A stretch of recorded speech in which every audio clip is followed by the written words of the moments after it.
ملک کا بدلتا ہوا منظرنامہ، ہماری خصوصاً اساتذہ اکرام کی ذمہ داریاں، اس عنوان کے تحت آج کی یہ نشست یہاں پر بلائی گئی۔ بہت ہی مختصر دعوت پر آپ حضرات نے اس کو قبول کیا، اس کا لبیک کہتے ہوئے آپ اپنے قیمتی اوقات کو فارغ کر کے یہاں تشریف لائے، ہم آپ کے مشکور ہیں۔ میں بلا شبہ تاخیر و تبدیل مولانا محترم عارف جوان الدین صاحب سے گزارش کرتا ہوں کہ وہ اپنے قیمتی اور سبھی خیالات کا اظہار فرمائیں۔ بسم اللہ الرحمن الرحیم، الحمد للہ رب العالمین، والصلاة والسلام على سید الانبیاء والمرسلین وعلى آلہ واصحابہ اجمعین، اما بعد۔ قال اللہ تبارک وتعالی فی القرآن المجید والفرقان الحمید، اعوذ باللہ من الشیطان الرجیم، بسم اللہ الرحمن الرحیم، وَأَعِدُّوا لَهُم مَّا اسْتَطَعْتُم مِّن قُوَّةٍ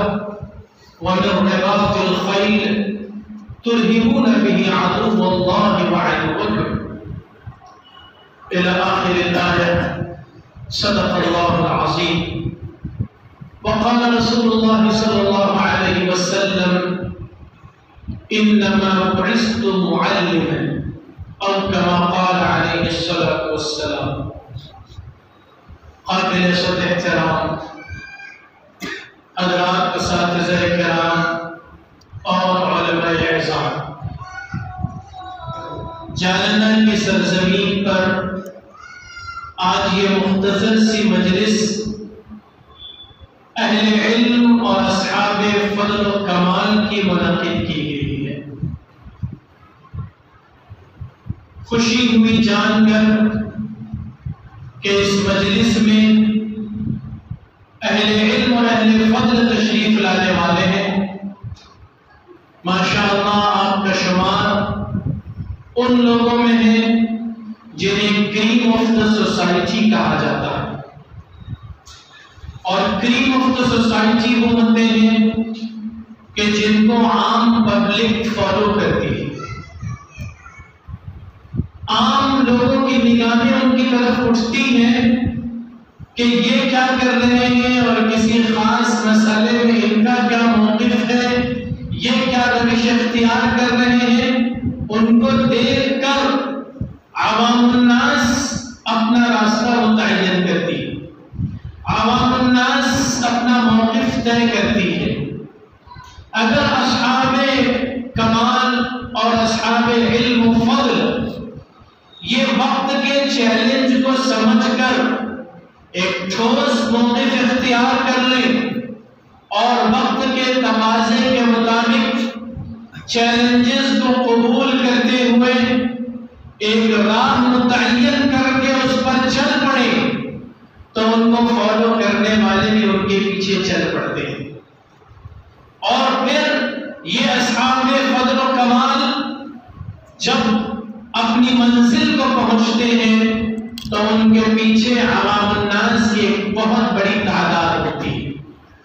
گویا وہ خود بھی ساحل کا کنار ہوتے ہیں اور اپنے پیچھے عوام الناس کو اور لوگوں کو بھی لے کر ان کو ساحل تک پہنچاتے ہیں۔ اہل علم کا یہی کام ہے کہ وہ راہ راست پر گامزن رہ کر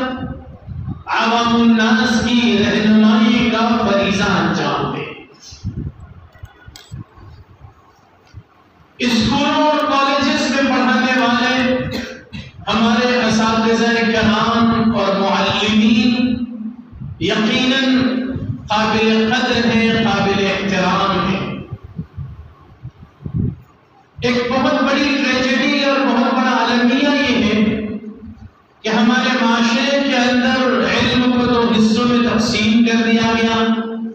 ایک دینی علوم اور دوسرے عصری علوم۔ علم کو ان دو خانوں میں تقسیم کر دیا گیا، اور اس اعتبار سے ایک کو اہمیت کی نگاہ سے دیکھا جاتا ہے اور دوسرے کو کم اہم قرار دیا جاتا ہے۔ وہ طبقہ جو مذہب اور دین سے والہانہ تعلق اور لگاؤ رکھتا ہے،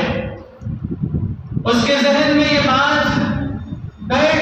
فرماتی ہیں کہ علم دین تو افضل ترین شے ہے، لیکن دنیا کا علم اور ماڈرن ایجوکیشن اس کی کوئی اہمیت نہیں ہے شریعت کی نگاہ میں۔ حالانکہ حقیقت یہ نہیں ہے، حقیقت یہ ہے کہ علم ایک اکائی ہے، ایک ایسی یونٹ ہے جس کو ہم دین اور دنیا کے خانوں میں تقسیم نہیں کر سکتے۔ اور اللہ رب العزت نے نبی آخر الزمان محمد رسول اللہ صلی اللہ علیہ وسلم پر جو پہلی وحی نازل فرمائی اس میں مطلقاً علم حاصل کرنے کی بات کہی ہے، اور علم معلومات کے خزانے کو کہتے ہیں۔ ہر وہ چیز جو ہمیں ایسی معلومات فراہم کرے کہ جس میں انسانیت کے لیے نفع اور بھلائی ہو، وہ علم ہے، اور شریعت کے نزدیک مطلوب اور محمود علم ہے۔ اس لیے دینی اور دنیاوی خانوں میں علم کو تقسیم کر کے ایک کو اہم اور دوسرے کو غیر اہم قرار دینا یہ شرعی نقطہ نظر نہیں ہے، یہ نبیوں کا موقف نہیں ہے، بلکہ یہ ہمارے معاشرے کے اندر ایک ایسی بات پنپ رہی ہے جس کو نہیں پنپنا چاہیے تھا۔ علم کی اگر کوئی تقسیم ہو سکتی ہے تو وہ ہے علم نافع اور علم بار، وہ علم جو نفع پہنچانے والا اور وہ علم جو نقصان پہنچانے والا۔ تو جو علم نفع پہنچانے والا ہو، چاہے وہ ہمیں دنیا میں نفع پہنچاتا ہو یا آخرت میں نفع پہنچاتا ہو، وہ علم مطلوب ہے، محمود ہے۔ صحیح نیت کے ساتھ اور اچھے ارادوں کے ساتھ اس علم کو اگر حاصل کیا جائے اور اس کے ذریعے اللہ کو راضی کرنے اور اللہ کے بندوں کو خدمت کرنے کی کوشش کی جائے گی تو وہ علم شریعت کے نزدیک مطلوب ہے، محمود ہے، قابل ستائش ہے۔ اور علم اگر بری نیت سے حاصل کیا جا رہا ہے اور اس علم کے ذریعے انسانوں کو فائدہ پہنچانے کے بجائے نقصان پہنچایا جا رہا ہے، تو اگر وہ علم دین بھی ہوگا تو اللہ تبارک و تعالیٰ کے یہاں وہ چیز اس کے لیے باعث گرفت بنے گی، وہ شخص پکڑا جائے۔ تو علم کی اگر کوئی تقسیم ہو سکتی ہے تو وہ علم نافع اور علم بار ہے، لیکن افسوس کہ ہم نے علم کو دینی اور دنیاوی خانوں میں تقسیم کر دیا اور ایک کو اہم ایک کو غیر اہم قرار دے کر آج صورتحال یہ ہے کہ وہ اہل علم جو علوم دینیہ سے وابستہ ہیں ان کو تو معاشرے کے اندر زیادہ عزت اور احترام کی نگاہ سے دیکھا جاتا ہے، لیکن وہ اہل علم اور اہل کمال جو عصری تعلیم سے وابستہ ہیں ان کو ان کے مقابلے میں کم اہم قرار دیا جاتا ہے۔ حالانکہ بات دراصل یہ ہے کہ علم کی خدمت انجام دینے والا یہ اللہ کے نزدیک قابل قدر ہے، اور وہ تمام کوششیں قابل قدر اور قابل ستائش ہے جو علم کی خدمت کے لیے انجام دی جا رہی ہے۔ اس لیے اسکولوں اور کالجوں کے اندر جو ہمارے ٹیچرز، جو ہمارے لیکچرارز، جو ہمارے پروفیسرز خدمت انجام دے رہے ہیں ایک عالم دین ہونے کی حیثیت سے اور شریعت کا، قرآن و سنت کا کچھ علم رکھنے والے کی حیثیت سے، میں ان اساتذہ اور معلمین کی یعنی آپ سب کی بہت قدر کرتا ہوں، دل کی گہرائیوں سے قدر کرتا ہوں، اور اسکولوں اور کالجز سے اٹیچ ہونے کے نتیجے میں مجھے اس بات کا اندازہ بھی ہے کہ ہمارے کتنے ہی مسلم ٹیچرز اور پروفیسرز ایسے ہیں کہ جو اسکولوں اور کالجوں کے اندر بھی اگرچہ کہ ماڈرن ایجوکیشن کی وہ تعلیم دے رہے ہیں، لیکن اس کے ساتھ ساتھ وہ مورل ویلیوز کی ایسی تعلیم فراہم کر رہے ہیں اور نئی نسل کی ایسی اسلامی ذہن سازی کر رہے ہیں کہ رشک آتا ہے کہ وہ خدمت تو شاید علماء کرام بھی اس درجے کی انجام نہیں دے رہے۔ قطر کی سرزمین پر فٹ بال کا ورلڈ کپ منعقد ہو رہا ہے اور آپ اہل علم میں دنیا کے حالات سے آپ واقف ہیں، آپ نے دیکھا ہوگا کہ کس طرح اس ایونٹ کو اس اور اسلام سے متعلق غلط فہمیوں کو دور کرنے کے لیے قطر کے حکمرانوں نے استعمال کیا تو اتنا بڑا پروگرام منعقد کیا گیا کہ ساری دنیا کے لوگوں نے اسلام کا تعارف سنا۔ اگر آدمی خدمت انجام دینا چاہے دین کی، اسلام کی، تو وہ ان عصری تعلیم گاہوں میں، ان اسکولوں اور کالجز کی چہار دیواری کے اندر رہ کر ایک عصری تعلیم یافتہ شخص ہو کر بھی وہ اتنے بڑے پیمانے پر خدمت انجام دے سکتا ہے جس کا مظاہرہ ہم نے دو دن قبل کیا ہے۔ اگر وہ شخص وہاں کھڑے ہو کر پوری دنیا کو مخاطب کر سکتا ہے اور ساری دنیا اس کو سن رہی ہوتی ہے، اگر ہمارے اندر بھی ایسا مخلصانہ جذبہ ہو اور اس طرح کی محنت ہو اور اپنے دین پر خود اعتمادی ہو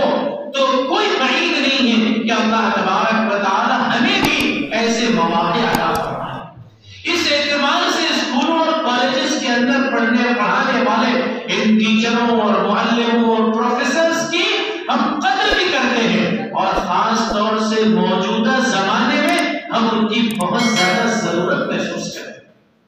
یہ ضرورت اس لیے محسوس کرتے ہیں کہ ہمارے علماء کرام جو خالص مدارس دینیہ سے فارغ ہوتے ہیں، ان کا اسلوب، ان کی زبان، ان کا جو ہے طرز القاء، یہ ایک مخصوص انداز کا ہوتا ہے جس کو مخصوص طبقہ ہی سمجھتا ہے،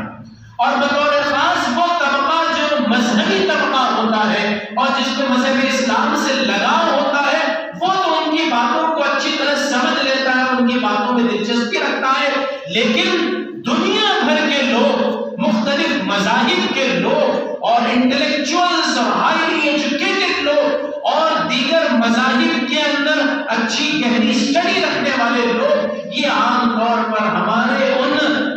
علماء کی باتوں سے سیٹسفائیڈ نہیں ہوتے۔ اس کی بنیادی وجہ یہ ہوتی ہے کہ علم کی گہرائی تو ان کے پاس ہوتی ہے لیکن ان کے پاس وہ لینگویج نہیں، وہ انگلش اور انگریزی زبان بولنے سے قاصر ہوتے ہیں، اور وہ انٹلیکچوئلز کی ذہنی سطح کو اور ان کے اسلوب کو سمجھنے سے قاصر ہوتے ہیں، اس لیے ان کی تقریر اپنے خاص رنگ کو لیے ہوئے ہوتی ہے جو ماڈرن زمانے کے ایجوکیٹڈ طبقے کو زیادہ متاثر نہیں کرتی ہے۔ لیکن ہمارے اسکولوں اور کالجز کے اندر ہمارے جو ٹیچرز ہیں، پروفیسرز ہیں، اللہ تبارک و تعالیٰ نے ان کو بڑی صلاحیتیں ودیعت فرمائی ہیں، ان کے پاس جو ہے زبان ہے، ان کے پاس اسلوب ہے، اور وہ کمپیریٹیو اسٹڈیز کا بھی اپنے اندر ایک مالکہ رکھتے ہیں۔ اگر وہ گہرائی کے ساتھ اس کے اندر جائے اور اسلام کی تھوڑا اسٹڈی کرے اور دیگر مذاہب اور ریلیجن سے اس کو کمپیئر بھی کر لے تو وہ اپنی اس فطری استعداد کی وجہ سے جو زبانداری کی انہیں عطا کی گئی، جو انگریزی زبان کی سمجھ اور فہم انہیں عطا کی گئی ہے، پھر سائنس سے ان کی واقفیت ہے، ان ساری چیزوں کے ذریعے وہ اسلام کی بہترین اور مؤثر ترجمانی کر سکتے ہیں، شاید اس انداز سے وہ کر سکے جو علماء کرام بھی نہیں کر سکتے۔ اس لیے ملک کے موجودہ بدلتے ہوئے حالات میں جبکہ ہمارے سامنے مختلف چیلنجز ہیں، ان میں یہ محسوس کرتا ہوں کہ ہمارے اسکول اور کالجز کے ٹیچرز اور پروفیسرز کو میدان عمل میں اور میدان دعوت میں آنے کی سخت ضرورت ہے۔ علماء اور ٹیچرز کا ایک ایسا کولیبریشن ہونا چاہیے، ایک ایسا عملی اتحاد اور فکری اتحاد ہونا چاہیے کہ جس کے ذریعے مل کر ہم ساری دنیا کے اندر دعوت اللہ کا کام کر سکیں۔ اعلاء کلمت اللہ یعنی اللہ کے کلمے کو بلند کرنے اور اللہ کے پیغام کو انسانیت تک پہنچانے کا ہم کام کر سکیں۔ اس کے لیے ہمارے ٹیچرز اور پروفیسرز اور لیکچررز اور ریسرچ اسکالرز یہ سب بہت زبردست خدمت انجام دے سکتے ہیں۔ اس وقت ہمارے جو اسکول کے ٹیچرز اور پروفیسرز ہیں، میرے ذہن میں ان کے سامنے دو اہم ٹاسک ہیں، اور وہی دو اہم ٹاسک اور دو اہم باتیں میں آپ کے سامنے رکھنا چاہتا ہوں۔ اسی کے لیے میں نے بطور خاص قرآن مجید کی اس آیت کا انتخاب کیا جو میں نے بالکل شروع میں پڑھا تھا. اللہ تبارک و تعالی ارشاد فرماتے ہیں اعوذ باللہ من الشیطان الرجیم وَأَعِدُّوا لَهُم مَّا اسْتَطَعْتُم مِّن قُوَّةٍ وَمِن رِّبَاطِ الْخَيْلِ تُرْهِبُونَ بِهِ عَدُوَّ اللَّهِ وَعَدُوَّكُمْ. اے مسلمانوں تم حق کے خلاف آواز بلند کرنے والوں یعنی دشمنوں کے مقابلے میں جو کچھ طاقت مہیا کر سکتے ہو مہیا کر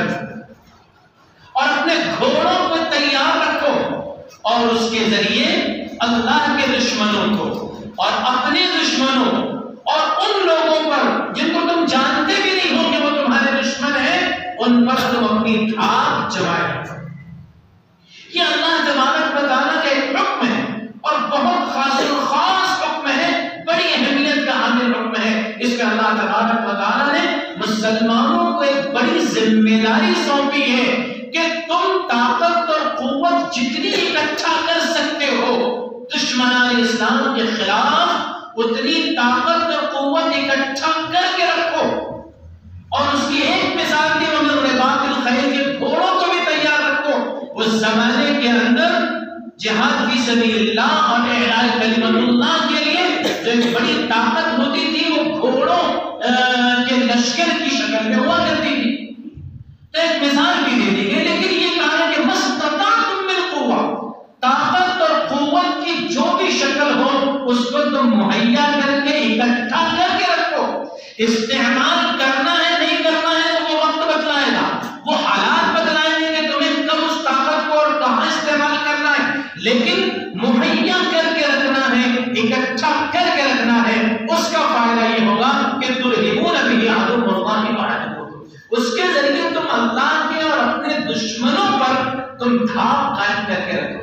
تم ایک روب اور دبدبہ بنا کر رکھو گے, تم کو کوئی ہلکے میں نہیں لے گا, تم کو کوئی اپنے پیروں کی ٹھوکروں میں نہیں سمجھے گا. ان کو اندازہ ہوگا کہ یہ بھی بہت مضبوط ہے, یہ بہت طاقتور ہے. طاقت اور قوت ہتھیار کے ذریعے بھی ہوتی ہے, ویپنز کے ذریعے بھی ہوتی ہے, لیکن طاقت اور قوت یہ دلائل اور براہین کے ذریعے بھی ہوتی ہے. جو کچھ ہم اسلام کا دین کا پیغام دنیا انسانیت کو دینا چاہتے ہیں اس کے بارے میں ہمارے پاس زبردست دلائل ہونے چاہیے, اوتھینٹک پروف ہونے چاہیے, اور ہر طرح سے ہم اس بات کے قابل ہو کہ دنیا کے سارے مذاہب اور ریلیجنز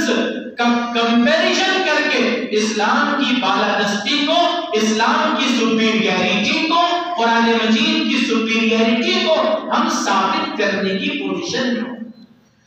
قرآن نے جو قانون زندگی دیا ہے اس قانون زندگی کے اندر ہی سارے انسانیت کی بھلائی اور ان کی پراسپیرٹی اور ترقی مثمر ہے. یہ ثابت کرنے کے لیے ہمارے پاس بہت ایتھنٹک پروف ہونے چاہیے, بہت زبردست ریفرنسز ہونے چاہیے, بہت تھورو اور گہری اسٹڈی ہونی چاہیے. یہ بھی ایک طرح کی طاقت ہے, یہ بھی ایک طرح کی طاقت اور قوت ہے, اور اس کے ذریعے ہم جو ہے وہ ایک آئیڈیالوجیکل وار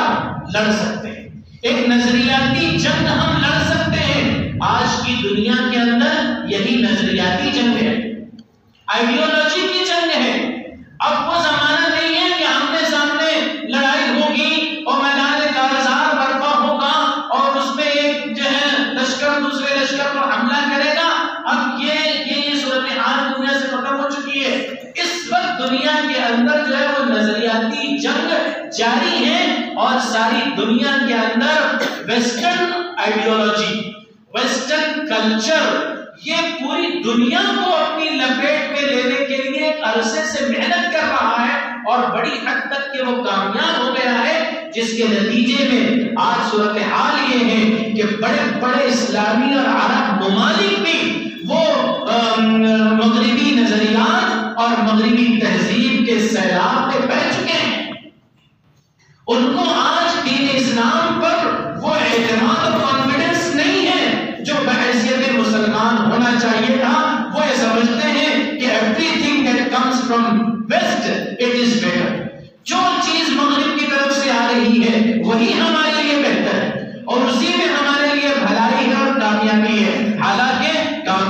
نسخہ ہمارے پاس قرآن مجید کی شکل میں ہے۔ تو بڑا چیلنج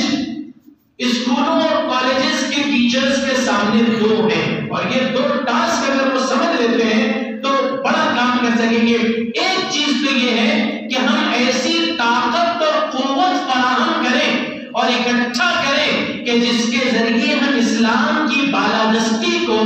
قرآن کی صداقت اور حقانیت کو ساری دنیا کے اندر ثابت کر سکیں۔ وہ لوگ جو مذہب کا انکار کر رہے ہیں، وہ لوگ جو خدا کا انکار کر رہے ہیں، اور وہ لوگ جو اسلام کا انکار کر رہے ہیں، ان کو بھی ہم سمجھا سکے، بتلا سکے کہ اسلام کس طرح دیگر تمام مذاہب کے مقابلے میں فائق ہے اور زندگی کے مسائل کو حل کرنے کی صلاحیت رکھتا ہے۔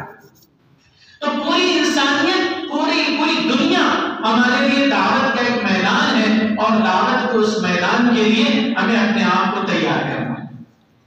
دوسرا ایک بڑا ٹاسک یہ ہے کہ خود ہماری اپنی قوم اور ہمارے اپنے معاشرے کی نوجوان نسل یہ ہمارے ہاتھوں سے نکلتی چلی جا رہی ہے، یہ ہمارے ہاتھوں سے نکلتی چلی جا رہی ہے اور ارتداد کے دہانے پر پہنچ رہی ہے۔ ایک ارتداد تو وہ ہے کہ جس میں باقاعدہ ایک شخص جو ہے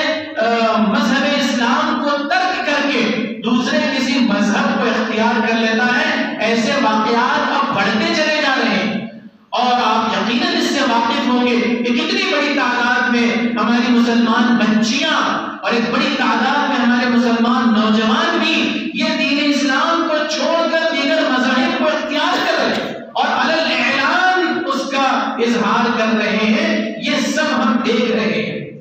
لیکن ارتداد کے اور قسم ہے، اور وہ ہے ذہنی ارتداد۔ ذہنی ارتداد یہ ہے کہ آدمی جو بظاہر مسلمان ہوتا ہے، کلمہ گو ہوتا ہے، وہ نمازی بھی ہوتا ہے اور دین کے اور احکامات پر عمل پیرا ہوتا ہے، لیکن بات یہ ہوتا ہے کہ مغرب کے انفلوئنس سے اور دیگر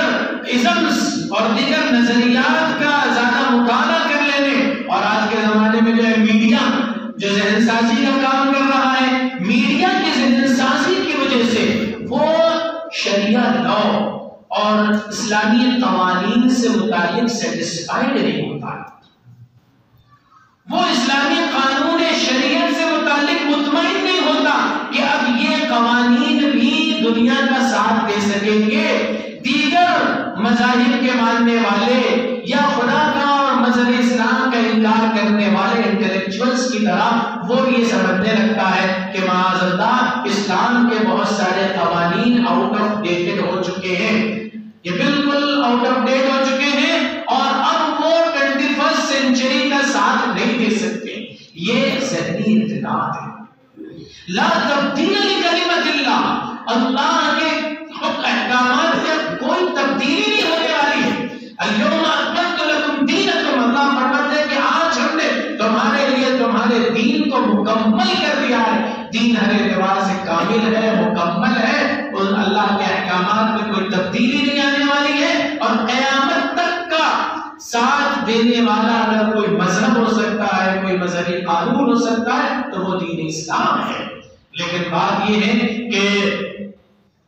پروپیگنڈا، میڈیا کے پروپیگنڈے کی وجہ سے ہمارے بہت سارے مسلمان انٹلیکچوئلز بھی یہ غیر مطمئن ہو گئے، سمجھ میں اب تک نہیں آ رہا ان کے کہ تین طلاق جو ہے وہ کیسے ویلڈ ہو سکتی ہے اور تین طلاق کی کیا گنجائش ہو سکتی ہے۔ اب تک وہ یہ سمجھ رہے ہیں کہ میراث کے اندر عورتوں کو جو آدھا حق دیا گیا ہے، لڑکے کے مقابلے میں لڑکی کو جو آدھا دیا جاتا ہے، وہ ان کے ساتھ معاذ اللہ ناانصافی ہے۔ وہ اب تک یہ سمجھ رہے ہیں کہ اسلام جو ہے وہ تلوار کے زور پر پھیلا ہے۔ یہ سب مس انڈرسٹینڈنگز ہیں، اور اس مس انڈرسٹینڈنگ کی وجہ سے وہ گویا دین اسلام کے دائرے سے باہر نکل رہے ہیں، ان کو احساس تک نہیں۔ یہ ذہنی ارتداد ہے۔ ذہنی ارتداد کے واقعات بہت زیادہ ہیں، اور حقیقی جو ارتداد ہے وہ تو اس کے مقابلے میں کم ہے، لیکن موجودہ حالات میں اس کی تعداد بھی بڑھتی چلی جا رہی ہے، جس کی وجہ سے بڑی فکر چکی ہے. ایسے حالات میں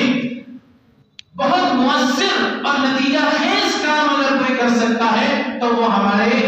ٹیچرز ہیں، پروفیسرز ہیں، عصری تعلیم گاہوں میں، عصری دانشگاہوں میں پڑھانے والے ہمارے ٹیچرز ہیں. اس لیے ایک پہلا کام تو انہیں یہ کرنا چاہیے کہ ان کے پاس جو مسلمان طلبہ تعلیم حاصل کرنے کے لیے آئے ہیں، اور ایک بڑی تعداد یقیناً آپ کے پاس ہے. ہم لوگوں کے پاس 4%، آپ لوگوں کے پاس 96%، یا اگر اس میں سے کچھ ایسا نکال دیا جائے کہ جو تعلیم حاصل نہیں کر رہے ہیں تو ریشو کچھ کم ہو جائے. لیکن جتنے لوگ تعلیم حاصل کر رہے ہیں ان میں سے 4% ہمارے پاس ہے، 96% آپ کے پاس ہے. 4% ان لوگوں کی ذہن سازی کرنا، ان کے دین و ایمان کی فکر کرنا، علماء کرام کی ذمہ داری ہے وہ کر رہے ہیں. لیکن یہ 96% ہماری نئی نسل اور نیو جنریشن کے ایمان کی فکر کرنا، یہ ہمارے ٹیچرز اور ہمارے لیکچرارز اور معلمین کی اولین ذمہ داری ہے. اس نئی جنریشن کو ارتداد سے بچانا ہے، ذہنی ارتداد سے بھی بچانا ہے، حقیقی ارتداد سے بھی بچانا ہے. اس کے لیے ہم کو اپنے طریقہ تعلیم کو بھی بدلنا ہوگا، اور اس طریقہ تعلیم کو بدلنے کے لیے ہمیں یہ کرنا ہوگا کہ ہم جو ہے تعلیم کا اسلامائزیشن کریں،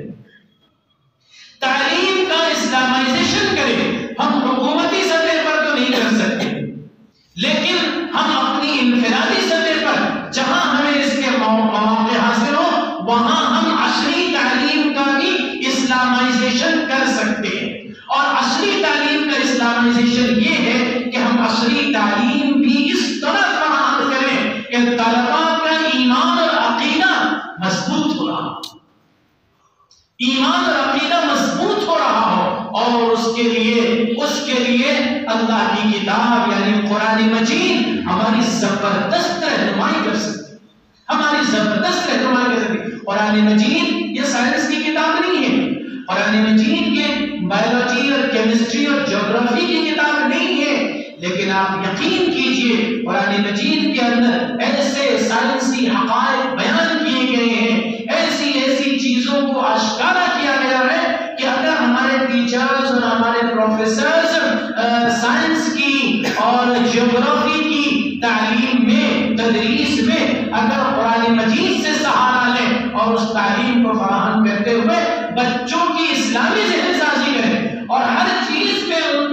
ان کے ذہن کو اسلام کی طرف ڈائیورٹ کرے، تو ان کا تھوڑا سا یہ کہنا، ان کا تھوڑا سا یہ توجہ دلانا ہماری نئی جنریشن پر بہت غیر معمولی اثرات مرتب کر سکتا ہے. اس تعلیم کے اس اسلامائزیشن کے لیے سب سے پہلے خود ہمارے معلمین اور ٹیچرز اور پروفیسرز کو گہرا مطالعہ کرنا پڑے گا اور اسلامی نقطہ نظر سے مطالعہ کرنا پڑے گا. الحمدللہ ہمارے ٹیچرز مطالعہ کرتے ہیں، آپ حضرات بھی مطالعہ کرتے ہیں، ہم جانتے ہیں جب پرسنل گفتگو ہوتی ہے، بیٹھ کر کچھ ڈسکشن ہوتا ہے تو اساتذہ اور پروفیسرز کی باتوں سے اندازہ ہوتا ہے کہ وہ صرف ون سائیڈڈ مطالعہ نہیں رکھتے ہیں، ان کا مطالعہ دینی نقطہ نظر سے، اسلامی نقطہ نظر سے بھی ہوتا ہے، لیکن جتنا ہوتا ہے، جتنا ہے اس سے زیادہ کی ضرورت ہے اور بہت زیادہ گہرائی کے اندر جانے کی ضرورت ہے. میں صرف تھوڑی سی ایک مثال دیتا ہوں اور اس کی طرف آپ کو متوجہ کرتا ہوں کہ قرآن مجید کے مطالعے سے اور تفسیر کے مطالعے سے کس طرح آپ جو ہے ایسے علوم حاصل کر سکتے ہیں کہ جس کے ذریعے آپ عصری تعلیم کا اسلامائزیشن کر سکیں. سورہ یاسین قرآن مجید کا دل ہے. رسول اللہ صلی اللہ علیہ وسلم نے فرمایا کہ میری یہ چاہت ہے کہ میری امتی کے ہر شخص کے دل میں سورہ یاسین. اب سورہ یاسین ہم اکثر و بیشتر تلاوت کرتے ہیں، روزانہ اس کی تلاوت کرنی چاہیے. سورہ یاسین کے اندر آپ دیکھیے کہ اس کی جو تیسری رکوع ہے، اس تیسری رکوع کے اندر اللہ تبارک و تعالی نے ایسے حقائق بیان فرمائے ہیں کہ اگر سائنسی نقطہ نظر سے اس کو دیکھا جائے تو آدمی عش کر اٹھے کہ وہ حقائق اور وہ چیزیں جو بہت بعد میں ڈسکور ہوئی اور سائنٹسٹ نے بہت بعد میں اس کو بتایا، قرآن مجید نے اس کو بہت پہلے ہی بتا دیا. جیسے مثال کے طور پر اللہ تبارک و تعالیٰ کا ارشاد ہے سبحان الذی خلق الازواج کلها، سبحان الذی خلق الازواج كلها مما تنبت الارض ومن انفسهم ومما لا يعلمون. پاک ہے وہ ذات جس نے تمام تر جوڑوں کو پیدا فرمایا، تمام تر جوڑوں کو پیدا فرمایا. یہ ازواج زوج کی جمع ہے، اور جوڑے جب کہا جاتا ہے عام طور پہ تو مرد اور عورت کا جوڑا مراد لیا جاتا ہے، نر اور مادے کا جوڑا، مرد اور عورت کا جوڑا، یہ اس کے مفہوم میں یقیناً شامل ہے. لیکن ازواج کا یہ لفظ جو ہے صرف مرد اور عورت یا نر اور مادے کے جوڑے کے لیے استعمال نہیں ہوتا، بلکہ ہر وہ چیز جو ایک دوسرے سے اس طرح کنیکٹ ہے کہ وہ اس کا وجود اس کے بغیر نامکمل اور ادھورا ہے، وہ اس کا جوڑا ہے. جیسے مثال کے طور پر میاں بیوی یا مرد اور عورت ایک دوسرے کے جوڑے ہیں، یہ تو ہمیں سمجھ میں آتا ہے. مرد کا وجود عورت کے بغیر ناقص ہے اور عورت کا وجود مرد کے بغیر ناقص ہے. لیکن اللہ تعالیٰ نے دنیا کے اندر اور بھی چیزیں بے شمار ایسے بنائی ہیں کہ جو ایک دوسرے سے اس طرح جڑی ہوئی ہیں کہ ایک کا وجود دوسرے کے بغیر ناقص اور ادھورا ہے. جیسے مثال کے طور پر دن اور رات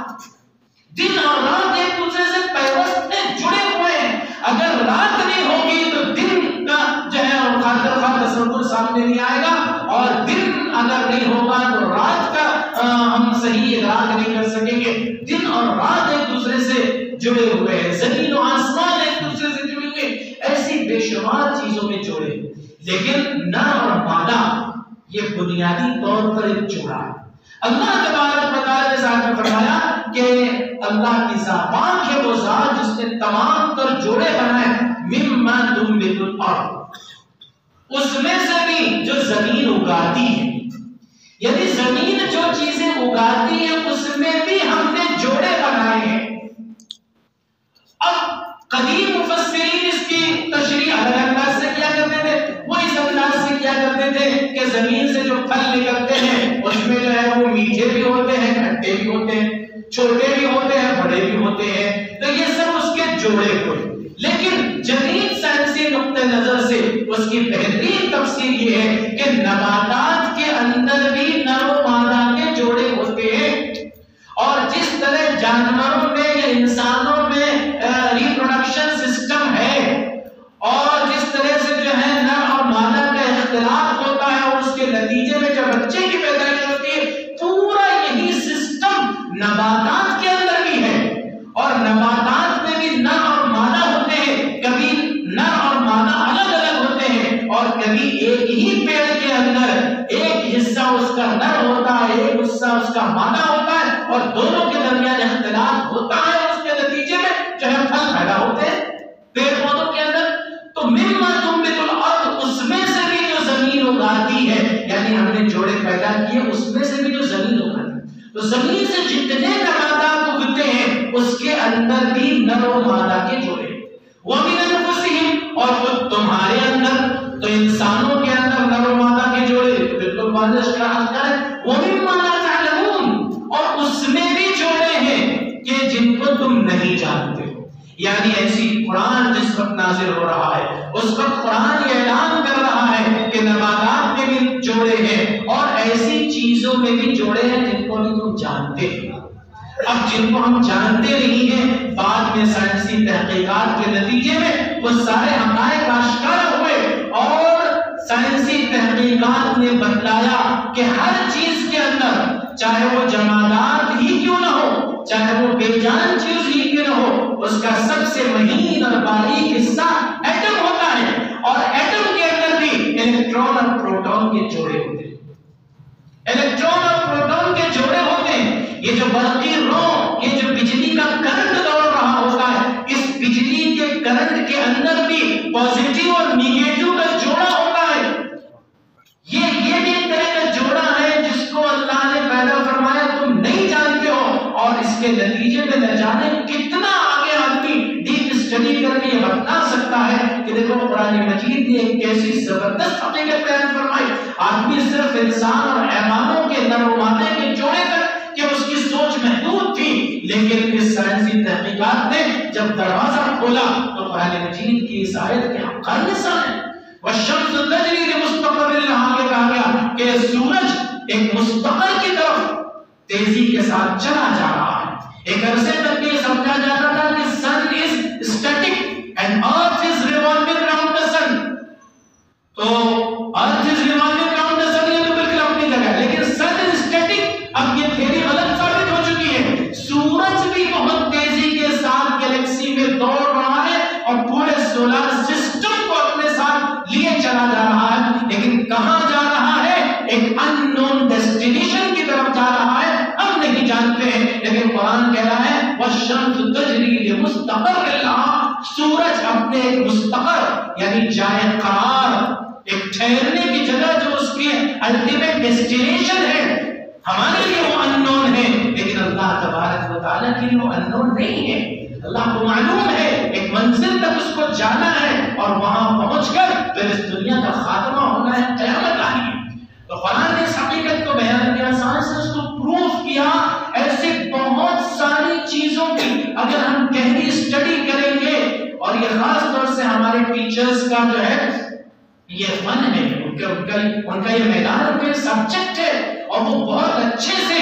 اسلام اینڈ سائنس کو کمپیئر کر کے سمجھ سکتے ہیں. اور ہماری نئی نسل کو جب وہ سائنسی حقیقتیں بتلائیں تو وہ ان کا اسلامائزیشن کر کے بتلائیں، ان کو تھوڑا سا کمپیئر کر کے بتلائیں، تاکہ سائنس سے محروم ہونے کی بجائے ہماری نئی جنریشن اسلام سے محروم ہو،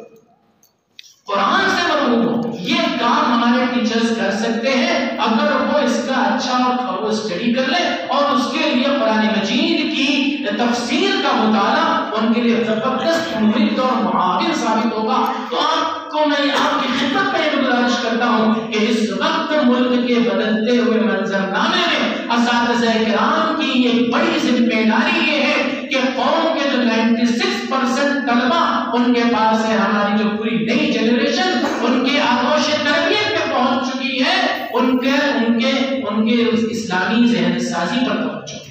ان کے ایمان اور عقیدے کو مضبوط کریں، اور ہر طرح کی جب آپ تعلیم دیں تو اس کو اسلام سے کمپیئر کر کے اسلام کی حقانیت کے ساتھ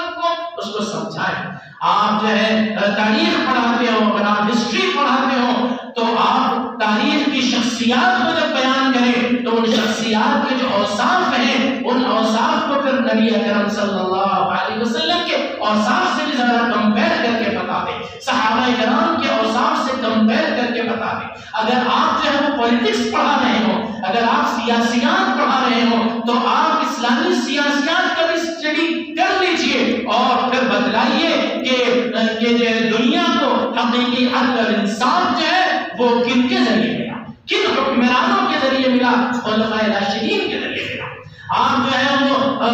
نوشیروان کے عدل کو اگر پڑھاتے ہو تو آپ جو ہے وہ حضرت عمر بن خطاب رضی اللہ عنہ کے عدل و انصاف کو بھی بیان کیجیے. تو یہ ہوگا پولیٹکس کا اسلامائزیشن، یہ ہوگا ہسٹری کا اسلامائزیشن. ہر سبجیکٹ آپ معاشیات پڑھا رہے ہو، معاشیات کے اندر آج ساری دنیا سود کی لعنت میں مبتلا ہے، اور سود کی لعنت میں مبتلا ہو کر دنیا تباہی کے دہانے پر پہنچ رہی ہے. آپ بتائیے کہ اسلامی معیشت جو ہے وہ سود سے پاک معیشت کا نام ہے، اور بتائیے کہ سود کے نقصانات کیا ہیں، اور بغیر سود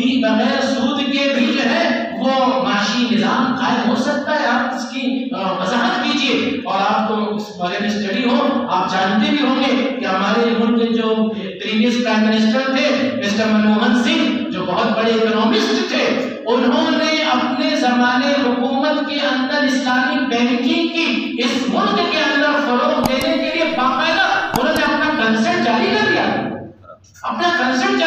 انہوں نے پوری افادیت کو تسلیم کیا کہ اسلامک بینکنگ سسٹم ہی یہ جو ہے زیادہ مفید ہے، لیکن ہماری جو ہے ریزرو بینک آف انڈیا نے اس کو انکار کر دیا، نہیں اس کو قبول کیا. لیکن یہ کیا کم بڑی بات ہے کہ جو اتنا بڑا دنیا کا اتنا بڑا اکنومسٹ آدمی جو ملک کا پرائم منسٹر بھی تھا، اس نے غیر سودی نظام، اسلامک بینکنگ نظام کی اس نے تائید کی اور اس کو جو ہے سراہا.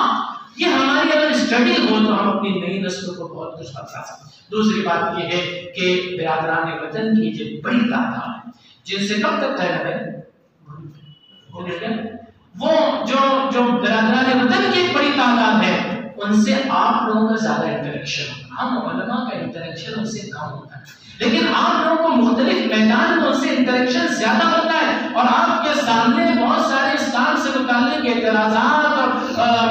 قرآن سے متعلق اور اسلامی شریعہ لاء کے متعلق اعتراضات بہت آتے ہوں گے۔ ایسے میں معذرت خواہانہ انداز اختیار کرنا اور جو ہے وہ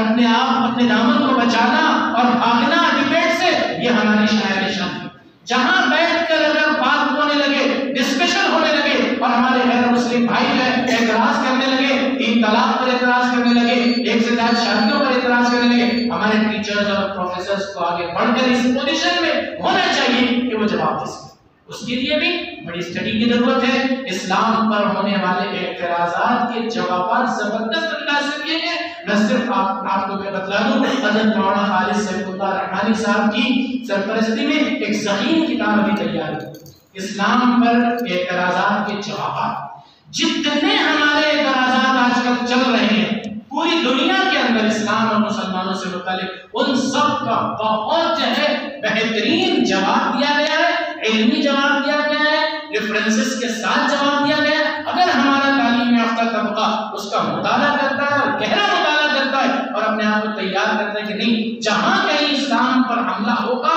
ہم جواب دیں گے، ہم خاموش نہیں بیٹھیں گے، اگر آپ ایسا کریں تو یہ بہت بڑی خدمت انجام دے سکیں گے آپ کہ اعتراضات کو جواب دے کر آپ ان کو مطمئن کر رہے ہیں اور اس طرح ان کے دلوں کو اسلام کے لیے ہموار کر رہے ہیں۔ بس یہی تو ٹاسک ہے، یہی تو کام ہے جن کی طرف میں آپ کو متوجہ کرنا چاہتا تھا۔ وقت بہت تنگ ہے ورنہ بہت تفصیل اور مثالوں کے ساتھ آپ کے سامنے باتیں کہی جا سکتی تھی۔ اللہ تبارک و تعالی ہم سب کو دین پر عمل پیرا ہونے کی توفیق عطا فرمائے اور دین کا ایک ترجمان بنائے۔ اللہ تعالیٰ ہم کو دین کا ایک ایسا داعی بنا لے کہ جس کے ذریعے اسلام کا ٹنکا ساری دنیا کے اندر بجنے لگے۔ یہی ہماری تمنا ہو، یہی ہماری دلیل خواہش ہو۔ اگر ایسی ہماری تمنا اور خواہش ہے تو انشاءاللہ اللہ تعالیٰ راہ عطا فرمائیں گے۔ وآخر دعوانا ان الحمد للہ۔